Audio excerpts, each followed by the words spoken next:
தட்டி தேவனுடைய நாமத்தை எல்லாம் ஆமென். ஹல்லேலூயா. சத்தத்தை உயர்த்தி ஹல்லேலூயா. ஸோ இந்த அற்புதமான மாலை வேளை உங்களெல்லாம் மறுபடியும் இந்த மாலை கூட்டத்தில் சந்திப்பதில் மிகுந்த மகிழ்ச்சி. காலையில் வந்து தொடர்ந்து மாலையில் நீங்கள் வந்திருக்கிறீங்க. நிச்சயமாகவே உங்கள் வாழ்க்கையில் கர்த்தர் நன்மைகள் நாளில் நிரப்பப்படுவார். ஆமென். சரி, நம்ம இந்த 21 நாள் சிலுவையின் தியானத்துக்கு நம்ம வந்திருக்கிறோம். ஸோ விசேஷமாக இது எத்தனாவது நாள் உங்களுக்கு தெரிந்து 10வது நாள். ஸோ இந்த 10வது நாளில் தொடர்ந்து இயேசுவின் ரத்தத்தை பற்றி நம்ம என்ன பண்ணலாம் பேசலாம். ஸோ 10 நாளாக நம்ம என்ன பண்ணுறோம், இயேசுவின் ரத்தத்தை பற்றி பேசி கொடுங்க. எத்தனை பேருக்கு இந்த ரத்தம் பிரயோஜனமாக இருக்குன்னு நம்புகிறீங்க? அல்லேலூயா. சத்தமாக ஒரு விஷயம் சொல்லாமா, இயேசுவின் ரத்தம் ஜெயம். சத்தமா இன்னொரு வாட்டி கடைசியா, இயேசுவின் ரத்தமே ஜெயம். அல்லேலூயா. உண்மைங்க, அந்த ரத்தத்துல தான் ஜெயம் இருக்கு கண்டிப்பா. ஆமென். சரி, நம்ம தொடர்ந்து பேசலாம். நம்ம ஒரு சில நாட்களாய், விசேஷமாய் ஒரு 3 நாட்களாய் இயேசு கிறிஸ்துவின் ரத்தத்துக்குள் இருக்கிற நன்மைகளை குறித்து நம்ம என்ன பண்றோம் பார்த்து கொள்கிறோம். முதல் நாள் 2 காரியங்களை பார்த்தோம். நேற்று தினத்தில் 2 காரியத்தை பார்த்தோம். இன்னைக்கு தொடர்ந்து இன்னைக்கு ஒரு 2 காரியங்களை நம்ம என்ன பண்ணலாம் பார்க்கலாமா? ஸோ முதலாவது என்ன பார்த்தோம், இயேசு கிறிஸ்துவின் ரத்தம் நம்மை பாவத்திலிருந்து நம்மை மீட்டது என்ற சத்தியத்தை நம்ம என்ன பண்ணோம் பார்த்தோம். 2வது காரியம் வந்து இயேசு கிறிஸ்துவின் ரத்தம் நமக்கு ஒரு மிகப்பெரிய பாதுகாப்பை தந்தது என்று நாம் பார்த்தோம். 3வது, இயேசு கிறிஸ்துவின் ரத்தம் நமக்கு என்னங்க மறந்துட்டீங்களா, அதிகாரமும் வல்லமையும் கொடுத்ததுன்னு பார்த்தோம். 4வதாக, இயேசு கிறிஸ்துவின் ரத்தம் என்னுடைய வியாதிகளை, சகல வியாதிகளிலிருந்தும் என்னை குணமாக்கினதுன்னு சொல்லிட்டு பார்த்தோம். ஸோ இது வந்து நம்ம என்ன சொல்லுதுன்னா, ஒரு ஆர்டராக நம்ம போல இந்த படின்ற மாதிரி இல்லை. நம்மளுக்கு வருகிற காரியத்தை நம்ம என்ன பண்ணுறோம்னா, முக்கியமான அந்த லிஸ்ட்டில் என்ன சொல்கிறது, ஒரு சைமல்டேனியஸாக நம்ம என்ன பண்ணுறோம் போய் கொண்டுக்கிறோம்னு சொல்லிட்டு நம்ம பார்க்குறோம். சரி, இன்னைக்கு தொடர்ந்து இன்னொரு முக்கியமான காரியம். முதல் நாள் எப்படி இந்த ரத்தம் பாவத்திலிருந்து நம்மளை விடுதலை ஆக்கிறதோ, அது போல மிக முக்கியமான ஒரு காரியத்தை தானே இன்னைக்கு பார்க்க போகிறோம். இது சாதாரணமாக நீங்கள் எடுத்துக்கொள்ளாதீங்க. இந்த ரத்தம் நம்மளுக்கு இவ்வளோ பெரிய பெனிஃபிஷியல்னு வாங்க பார்த்தீங்களா, நன்மைகளை, இவ்வளோ நன்மைகள் நம்ம வாழ்க்கையில் உண்டு பண்ணினது. அல்லேலூயா சொல்லுங்க, அல்லேலூயா. அந்த ரத்தம் நம்ம வாழ்க்கையில் இவ்வளோ இப்படியாப்பட்ட நன்மைகளை உண்டு பண்ணதுனால அந்த ரத்தம் நம்ம ஒவ்வொரு நாளும் அறிவது, அந்த ரத்தத்தை குறித்ததான அறிவு நம்ம வளர்த்துக் கொள்வது, அந்த ரத்தத்தில் நம்ம ஒவ்வொரு நாளும் இருப்பது மிக மிக முக்கியம் என்று நம்ம என்ன பண்ணுறோம் பார்க்குறோம். அல்லேலூயா. ஸோ இந்த நாளில் நம்ம எடுத்தவங்க வாசிக்கலாம். எபேசியர் 1ஆம் அதிகாரம் 7ஆம் வசனத்தை யாராச்சும் ஒருத்தர் திருப்பி வாசிங்க. எபேசியர் 1ஆம் அதிகாரம் 7ஆம் வசனத்தை நம்ம வாசிக்கலாம். மைக்லேயே வாசிங்க. 1:7. எபேசியர் 1ஆம் அதிகாரம் 7ஆம் வசனம். அவருடைய கிருபையின் ஐஸ்வரியத்தின்படியே இவருடைய ரத்தத்தினாலே, அவருடைய கிருபையின் ஐஸ்வரியத்தின்படி, அவர்னா யாரு? பிதா. சூப்பர். அவருடைய கிருபையின் ஐஸ்வரியத்தின்படியே, பிதாவுடைய கிருபையின் ஐஸ்வரியத்தின்படியே இவர்னா யாரு? இயேசு. சூப்பர்.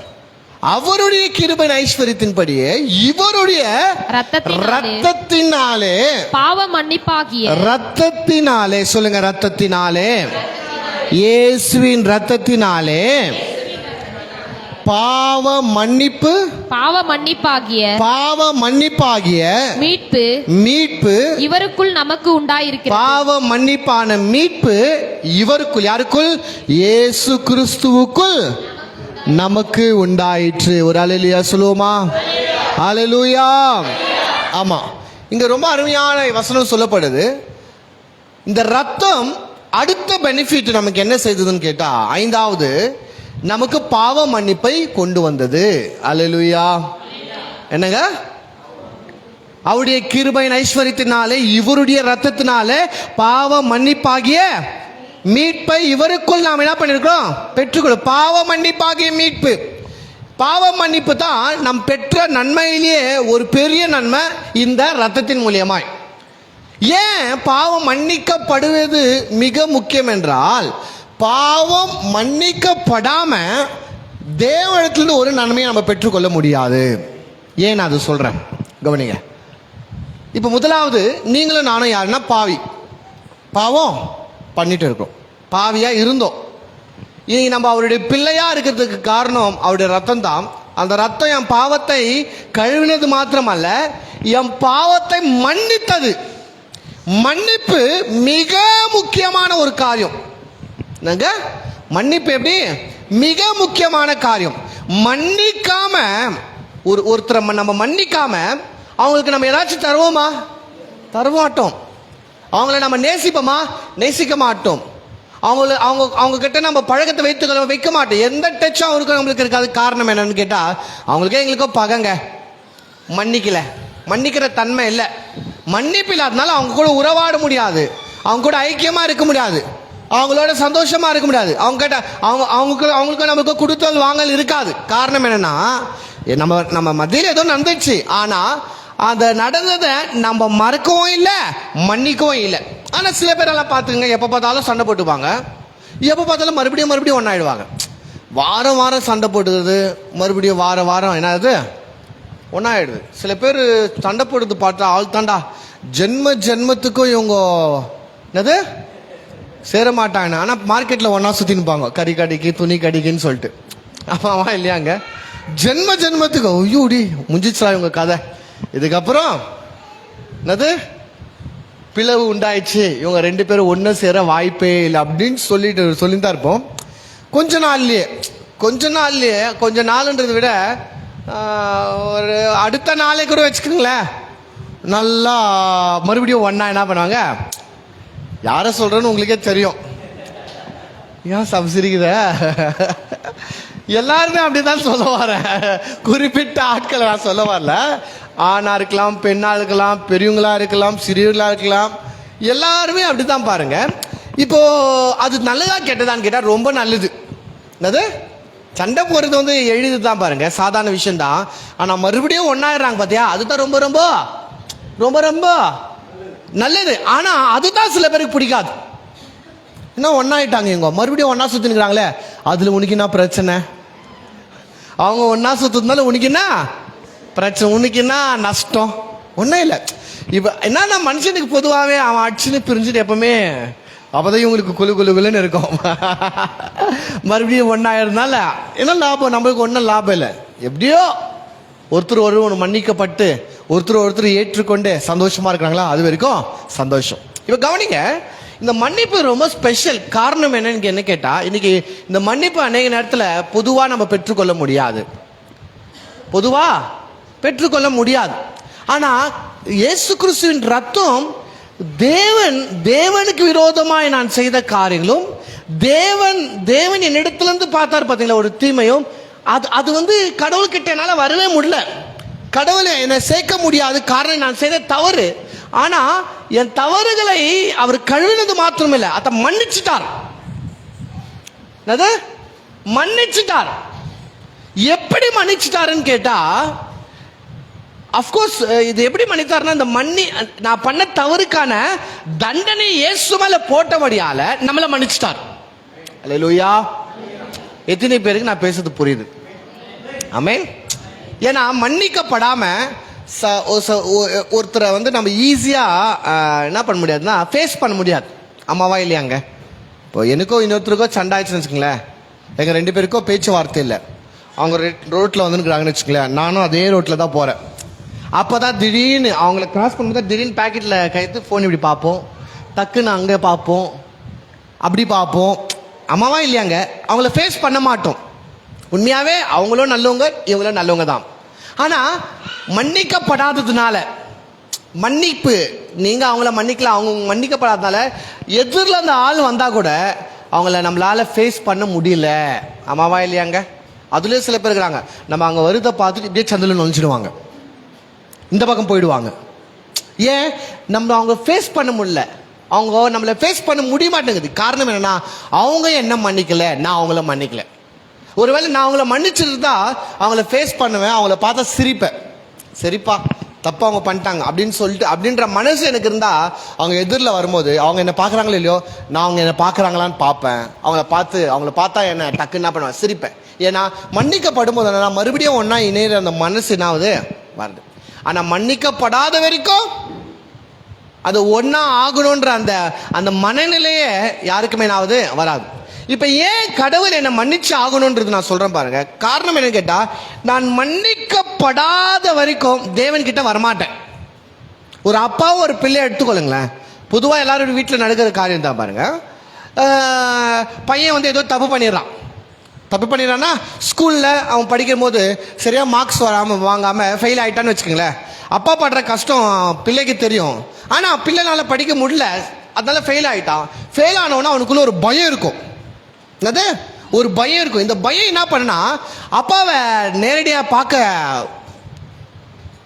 தெரியாத வரைக்கும் ஓகே, ரிப்போர்ட் கார்டு கொடுத்தது தெரியாத வரைக்கும் ஓகே, தெரிஞ்சிச்சுன்னு வச்சுங்களேன் அப்பாவுடைய முகத்தை என்ன பண்ண முடியாது, பார்க்க முடியாது.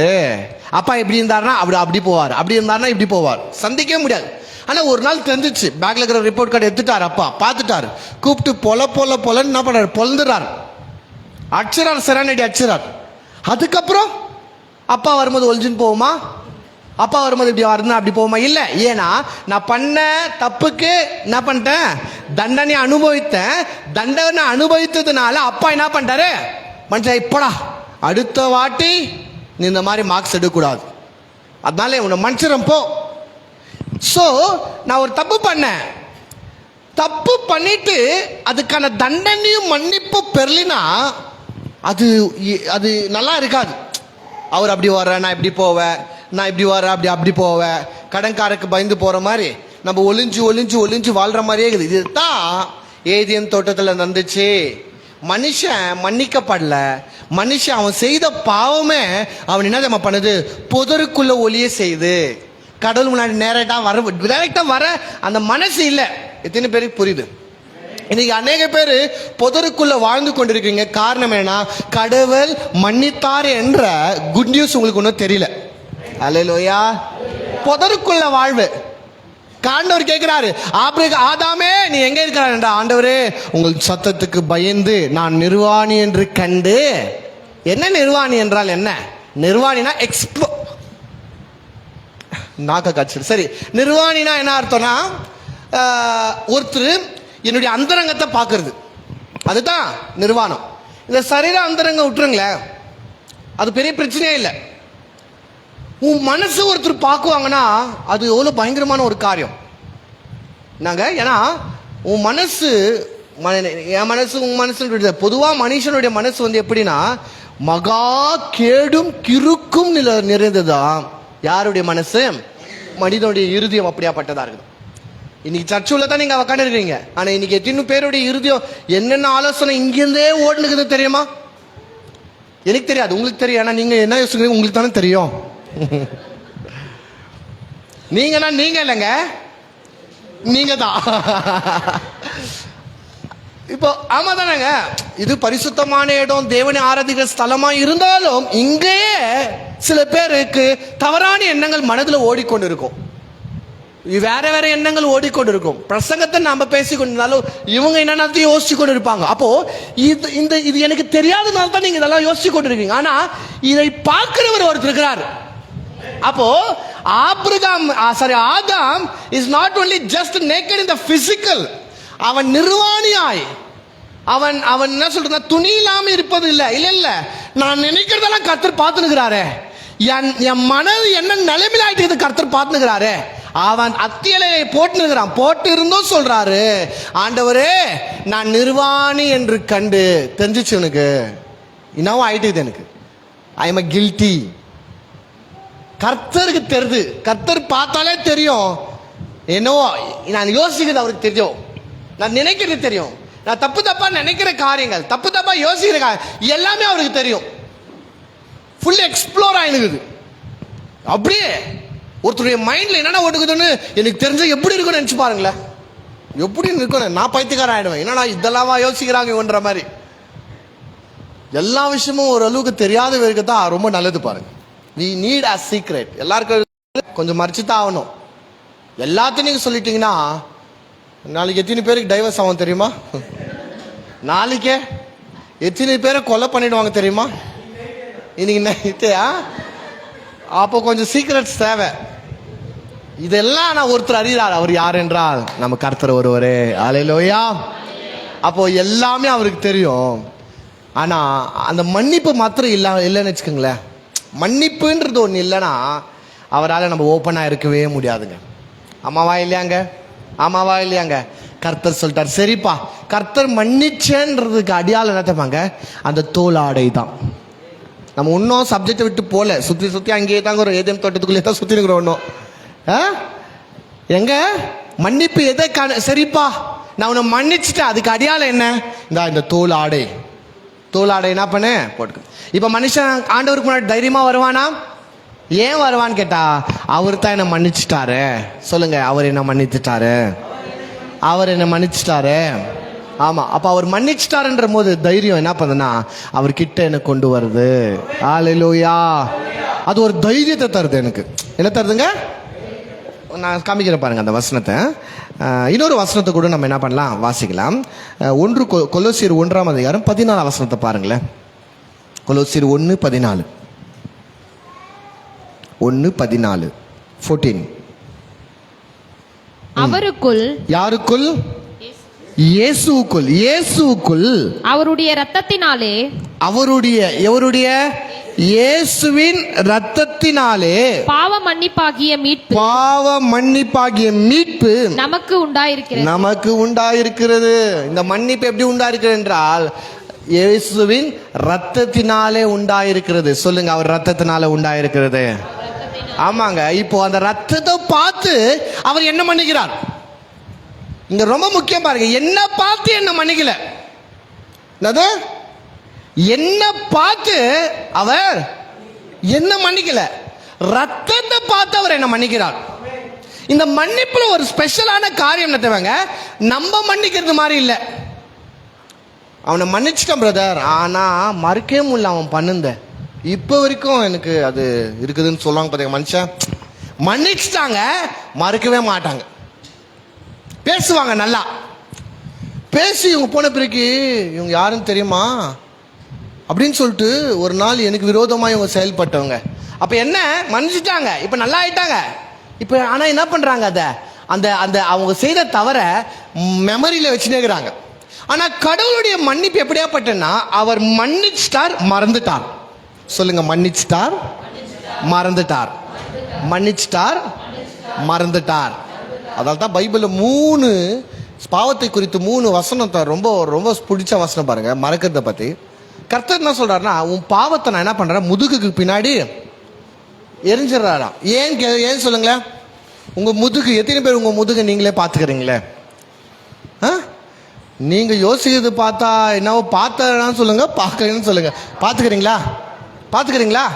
பார்த்ததில்ல. ஏன் தெரியுமா கர்த்தர் அங்கே போடுறாரு? ஒருத்தரும் பார்க்கக்கூடாதுன்றதுக்காக தான். அல்லேலூயா. 2வது, இந்த பூமியின் ஆழத்தில் போடுறாராம் கர்த்தர். இந்த பூமி எவ்வளோ ஆழம் தெரியுமா? யாராலையும் கண்டுபிடிக்கல, சயின்ஸ்னாலையும் கண்டுபிடிக்கல, சயின்டிஸ்ட்னாலையும் கண்டுபிடிக்கல. பூமியின் கடல்ல ஆழத்துல உங்க பாவம் என் பாவத்தை போய் கொஞ்சம் மேலே போட்டேன்னு வச்சுக்க, நம்ம ஓடி போய் எடுத்துட்டு வந்துடுவோம். கொஞ்சம் மேலே போட்டுன்னா அவங்களுக்கு தேடி சாம்பு எவ்வளோ எங்கன்னு தேடி கண்டுபிடிச்சி எடுத்துன்னு வந்துடுது. எவனும் நம்மளுக்கு கண்டுபிடிக்க கூடாது. அதனால தான் கர்த்தர் தூக்கின்னு போய் ரொம்ப ஆழத்துல என்ன பண்ணிட்டாரு, போட்டார். 3வது, கிழக்குக்கும் மேற்குக்கும் எவ்வளோ தூரமோ அவ்வளோ தூரம் உங்களுடைய பாவத்தை. எவ்வளோ தூரம் தெரியுமா உங்களுக்கு? 3 கிலோமீட்டர் இந்த பக்கம், 3 கிலோமீட்டர் இந்த பக்கமா? கிழக்குக்கும் மேற்குக்கும் எவ்வளோ தொழுவே?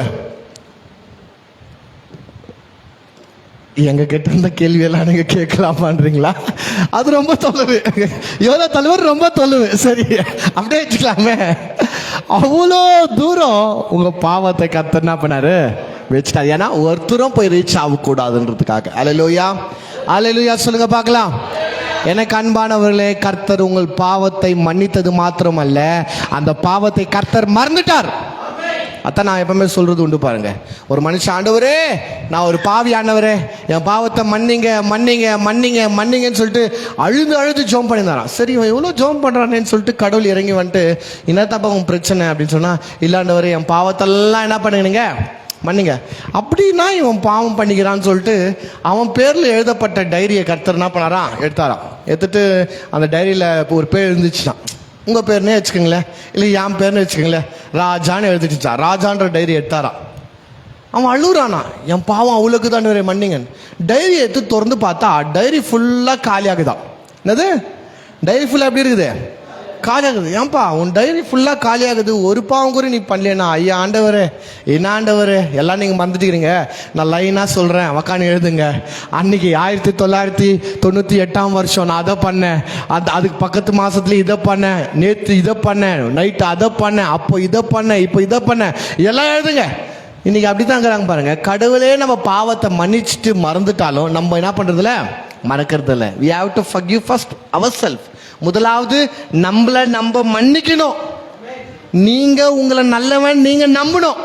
இன்னைக்கு எத்தனை பேருக்கு உங்க மேல உங்களுக்கே நம்பிக்கை இல்லை, என்னது உங்க மேல உங்களுக்கே நம்பிக்கை இல்லாம போகுது. நம்ம மேல நம்பிக்கையே நம்மளுக்கே நம்பிக்கை இல்லாம போகுது. பொதுவாக ஒருத்தர் சொல்லாங்க பாத்தீங்களா, அவங்க கிட்ட காசு கொடுத்தா, பொதுவாக எல்லாருக்கும் இருக்குது அந்த பழக்கம், எனக்கும் இருக்குது பாருங்களேன். காசு கொடுக்கும்போது இல்லைல்லப்பா இந்த காசு நீ வச்சுக்கோ, என்கிட்ட இருந்தா என்ன ஆயிடும், ஏன் யார்தோ பணம் தான், அதை நம்ம யார்தோ பண்ணோம், நம்ம உஷாரா வச்சுக்கணும். இல்லை, நம்மளுக்கே நம்ம மேல நம்பிக்கை இல்லை, இது என் கையில் இருந்தா கண்டிப்பா என்ன ஆயிடும், செலவாயுது. நம்மளே என்ன பண்றோம் சொல்லிக்கிறோம். அப்போ முதலாவது நம்மள நம்ம ஸ்டார்ட் பண்ணோம். ஏன்னா உங்களே என்னையோ உங்களை காட்டிலும் அதிகமாய் கடவுள் நம்புறார். காரணம் என்னன்னா, அவர் உங்களை மன்னித்தார்.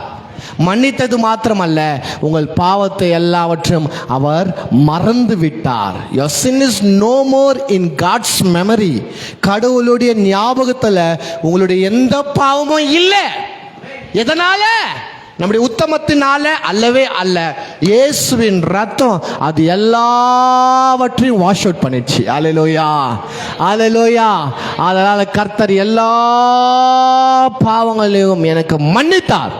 இப்ப நான் மன்னிப்பை பெற்றுக்கொண்டபடியால எனக்குள்ள தைரியம் வந்துச்சு. அல்லேலூயா. எடுத்தவங்க வாசிக்கலாமா? எபிரேயர் 10ஆம் அதிகாரம். எபிரேயர் 10ஆம் அதிகாரம் மிக முக்கியமான வசனம் பாருங்க. It's most important verse. எபிரேயர் 10ஆம் அதிகாரம் 19ஆம் வசனத்தை நீங்க பாருங்களேன். ஆகையால் சகோதரரே நாம் பரிசுத்த ஸ்தலத்தில் பிரவேசிப்பதற்கு இயேசுவானவர் தமது மாம்சமாகிய திரையின் வழியாய் புதிதும் ஜீவனுமான மார்க்கத்தை நமக்கு உண்டு பண்ணினபடியால் அந்த மார்க்கத்தின் வழியாய் பிரவேசிப்பதற்கு அவருடைய இரத்தத்தினாலே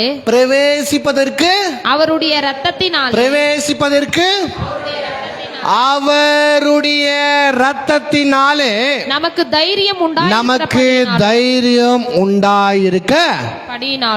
உண்டாயிருக்கப்படி. சரி, உண்டாயிருக்கிறது. அல்லேலூயா. என்ன சொல்ல வராரு? பழைய ஏற்பாட்டுல ஆசாரியர்கள் எங்க பண்ணுவாங்கன்னா, மகா பரிசுத்த ஸ்தலத்துல பிரதான ஆசாரி வருஷத்துக்கு ஒரு தடவை நுழைவார். சந்தோஷமாய் நுழைஞ்ச ஆசாரி பெரும்பாலும் இல்லை. பெரும்பாலான ஆசாரி எப்படி நுழைவாங்கன்னா, பயத்தோடும் நடுக்கத்தோடும் நுழைவாங்க. காரணம் என்னன்னு கேட்டா, உள்ள போறது உண்மைதான், ஆனா வெளியே வருறதும் வராததும் டவுட்.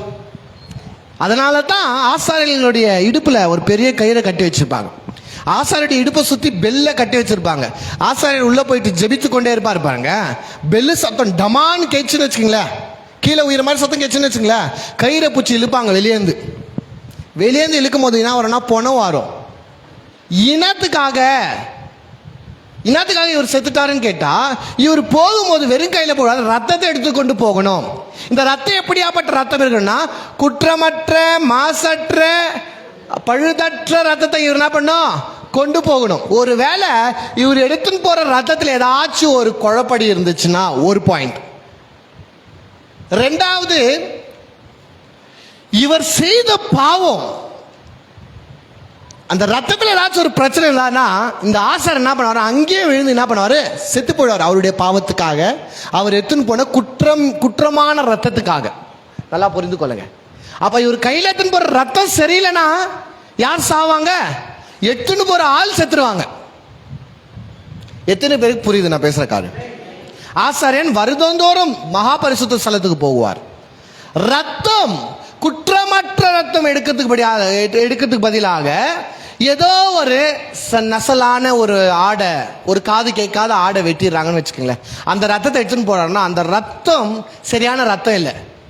It's unworthy blood. அது தகுதி இல்லாத ரத்தமா இருக்கிறபடியால அது எடுத்துன்னு போன ஆளை ஒரு அடி எங்க மகா பரிசுத்த ரத்தம் இல்லாம போக கூடாது. அந்த ரத்தமும் பரிசுத்தமான ரத்தம் இருக்கணும். இப்ப இங்க சொல்லப்படுது, நாம் இயேசு கிறிஸ்துவின் ரத்தத்தை எடுத்துக்கொண்டு மகா பரிசுத்த ஸ்தலத்துக்கு போகிறதுக்கு தைரியம் பெற்று கொண்டிருக்கோமா. யாரு? நாம்னா யாரு? லேவியர்கள் அல்ல, இஸ்ரவேலர்கள் அல்ல, புறஜாதியா இருக்கிற நீங்களும் நானும். புறஜாதிகள் இஸ்ரவேலுடைய லிஸ்ட்ல வெளியேனா எங்க தெரியுமாங்க? காம்பவுண்டுக்கு வெளியேந்து ஆராதனை பண்ணும். காம்பவுண்ட் உள்ள கூட வர தகுதி இல்லை. காம்பவுண்ட் உள்ளவே வர முடியாதுன்னா பலிப்பீடத்துக்கிட்ட வர முடியுமா? வர முடியாது. பலிப்பீடக்கிட்டே வர முடியாதுன்னா பரிசுத்த ஸ்தலத்துக்கு வர முடியுமா? பரிசுத்த ஸ்தலத்துக்கே வர முடியாதுன்னா மகா பரிசுத்த ஸ்தலத்துக்கு வர முடியுமா? ஒரு மனுஷனும் கிட்ட நெருங்க முடியாது. யார்? நம்மெல்லாம் அந்நியர்கள், நம்மெல்லாம் பரதேசிகள், நம்மெல்லாம் ஜென்டைல்ஸ், ரட்சிக்கப்படாதவர்கள், தேவனை அறியாதவர்கள். நம்ம தூரம் நின்று கொண்டு இருக்கிறோம். ஆனா வெளியே இருக்கிற ஒரு மனுஷன் மகா பரிசுத்துக்குள்ள குடு குடு குடுன்னு ஓடி வந்துட முடியும்.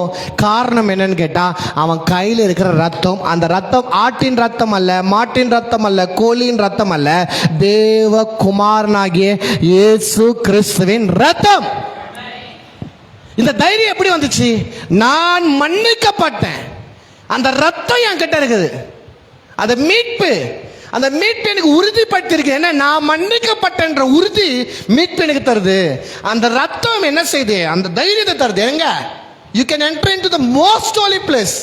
மகா பரிசுத்த ஸ்தலத்துக்கே நீ நுழையலாம். அவ்வளோ தைரியம் எது உனக்கு தருதுன்னு கேட்டா, இயேசுவின் ரத்தம்.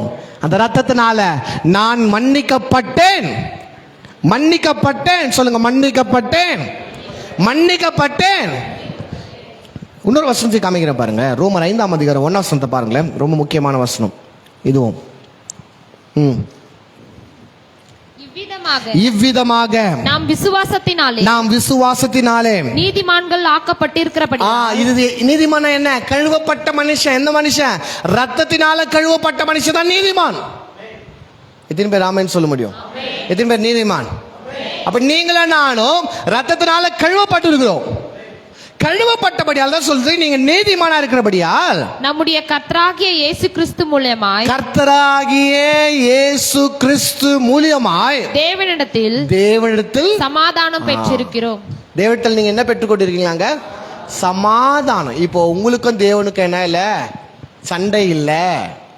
அவரை நான் பார்க்காம அப்படியே திரும்பி போயிருது. சில பேர் சொல்றதெல்லாம் நீங்க கேட்டுக்கிறீங்களா? வாங்கம்மா சர்ச்சைக்கு. இல்ல, என்னிடத்துல ஒரு குறை உண்டு, கொஞ்சம் பழக்கம் வழக்கெல்லாம் இருக்குதுங்க, அதெல்லாம் விட்டுட்டு நான் என்ன பண்றேன்? பொதுவாக சொல்ற ஆட்கள் இல்லைங்க, இப்போ கொஞ்சம் நிலைமை சரியில்லை, கொஞ்சம் சரியான பிரிக்கு நான் என்ன பண்றேன்? வரேன். கொஞ்சம் இதெல்லாம் விட்டுட்டு நான் என்ன பண்றேன்? வரேன். ரொம்ப நல்லது தான். ஆனா அவங்களுக்கும் கடவுளுக்கும் கனெக்ஷன் இல்லை, முரண்பாடா இருக்கிறாங்க. கடவுளை பார்க்க முடியல, கடவுளத்துல பேச முடியல. ஏன்னா அந்த குற்ற உணர்வு, நான் பாவி, நான் தப்பு பண்ணுகிறேன், நான் ஏதோ ஒரு குற்றவாளின்ற எண்ணம் அவங்கள ஒவ்வொரு நாளும் வாட்டி வதக்கி கொண்டே இருக்குது. பாருங்க, குற்ற உணர்வு, த கில்ட்டி கான்சியஸ்ன்னு சொல்லுவாங்க பாத்தீங்களா? அந்த உணர்வு எப்பவுமே நம்மளை வாட்டி, ஏதோ ஒரு பாரம் நமக்குள்ள இருக்கும். சொல்லுவாங்க பாத்தீங்களா, என் பிரச்சனை எல்லாம் யாருக்குன்னா சொல்லுவாங்க. இந்த இதற்காகத்தான் இந்த ஆர்சி சபைகள் என்ன பண்றாங்கன்னா, பாவம் மன்னிப்பு என்ற ஒரு இடத்த வைக்கிறாங்க. இந்த குற்றம் என்ன பண்ண மனுஷனை அழிக்குது. அது சரியான ஒரு போதனை அல்ல, அது கடவுள்கிட்ட தான் நம்ம சொல்லணும். ஏன்னா வசனம் சொல்கிறது, பாவத்தை மறிக்கிறவன் வாழ்வடைய மாட்டான், அதை அறிக்கை செய்து விட்டு விடுகிறவனோ இரக்கம்னா என்ன தெரியுமாங்க? ஃபர்கிவ்னஸ். பாவம் பண்ணி பார்த்தீங்கன்னா அந்த பாவத்துக்கான மன்னிப்பை அவன் பெற்றுக்கொள்வான். எப்போ? அறிக்கை செய்து விட்டு விடுகிறவன். அப்போ அந்த பாரம் மனுஷனை வாட்டி வதுக்குது. இது நான் இவ்வளோ நாளாக மறைச்சுக்கிறேன், 10 வருஷமாக மறைச்சுக்கிறேன். என் மனைவிக்கு விரோதமான துரோகம் பண்ணேன், என் கணவனுக்கு விரோதமான துரோகம் பண்ணி கொண்டு இருக்கேன். அது ஒவ்வொரு நாளும் என்னை போட்டு அப்படியே ஒரு மாதிரி அரிச்சுனே இருக்குது.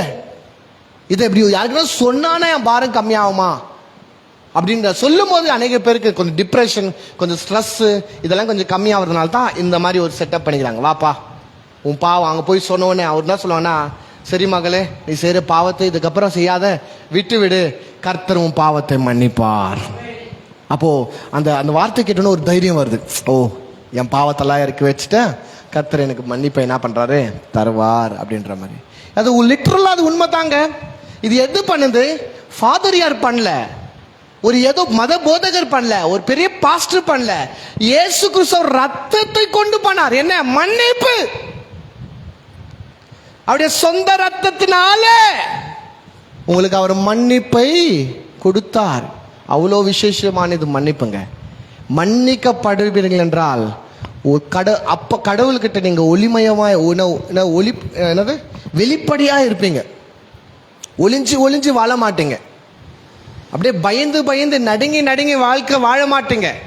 திகிலும் குற்ற உணர்வும் என்ன நடக்குமோ, நான் அந்த பாவியாச்சே அப்படின்ற அந்த மனக்குமுறல் உங்களுக்கு இருக்காது. You will be free. சந்தோஷமா இருப்பீங்க, குற்ற உணர்வு இல்லாம இருப்பீங்க, பயம் இல்லாம இருப்பீங்க, நடுக்க இல்லாம இருப்பீங்க. எப்போ? நான் மன்னிக்கப்பட்டேன். சொல்லுங்க, நான் மன்னிக்கப்பட்டேன். எப்படி மன்னிக்கப்பட்டேன்? இயேசுவின் ரத்தத்தினால நான் மன்னிக்கப்பட்டேன். அந்த மன்னிப்பு நான் பெற்றுக்கொண்ட உடனே என் பாவத்தை அவர் மன்னித்தது மாத்திரமில்ல, எல்லாமே அவர் மறந்துட்டார். எல்லாமே மறந்துட்டார். ஆமாங்க, சில நிமிஷத்துங்க சில பேர் நம்மளுக்கு வாழ்க்கையில் நம்மளுக்கு பண்ணுந்த நம்மளால மறக்க முடியல. அவங்க மூஞ்ச பார்த்தாலே நம்மளுக்கு அந்த ஞாபகம் தான் வரும்.